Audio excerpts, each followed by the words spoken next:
లైంగిక వేధింపుల ఆరోపణలు ఎదుర్కొంటున్న ప్రముఖ టాలీవుడ్ కొరియోగ్రాఫర్ జానీ మాస్టర్కు ఉప్పరపల్లి కోర్టు షాక్ ఇచ్చింది. ఆయనకు 14 రోజుల వరకు రిమాండ్ విధించింది. అక్టోబర్ 3వ తేదీ వరకు జానీ మాస్టర్ పోలీసుల రిమాండ్లోనే ఉండనున్నారు. కోర్టు రిమాండ్ విధించాక జానీ మాస్టర్ను చెంచల్గూడ జైలుకు తరలించారు. జానీ మాస్టర్ తన వద్ద పనిచేసే అసిస్టెంట్ కొరియోగ్రాఫర్పై లైంగిక వేధింపులకు పాల్పడిన వివాదం సినీ రాజకీయ వర్గాల్లో తీవ్ర కలకలం రేపింది.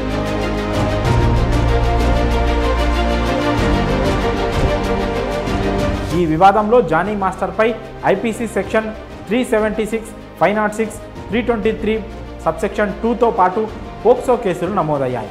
ఈ నేపథ్యంలో గోవాలో జానీ మాస్టర్ను అదుపులోకి తీసుకున్న సైబరాబాద్ పోలీసుల బృందం హైదరాబాద్కు తీసుకొచ్చింది.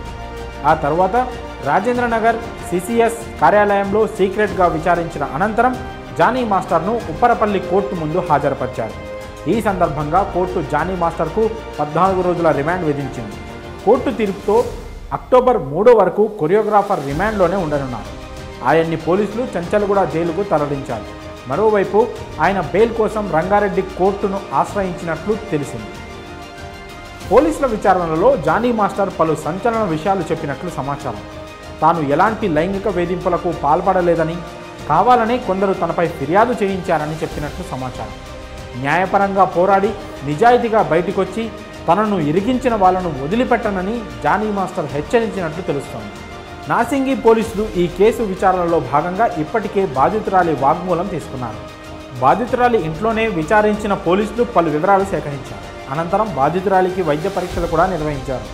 2019లో ముంబైలోని హోటల్లో జానీ మాస్టర్ తనపై అత్యాచారం చేశాడని సదరు బాధితురాలు ఆరోపిస్తోంది. తన మాట వినకపోతే ఆఫర్లు రాకుండా చేస్తానని బెదిరించినట్టు చెప్పారు. పెళ్లి చేసుకోవాలని జానీ మాస్టర్ తనపై ఒత్తిడి చేశాడని బాధితురాలు తన స్టేట్మెంట్లో పేర్కొంది. ఈ కేసుకు సంబంధించి న్యాయ పోరాటం చేస్తాం, కోర్టు నిజాలు తేలుస్తుందని జానీ మాస్టర్ భార్య ఆయేషా అలియాస్ సుమలత కోర్టు వెలుపల చెప్పారు.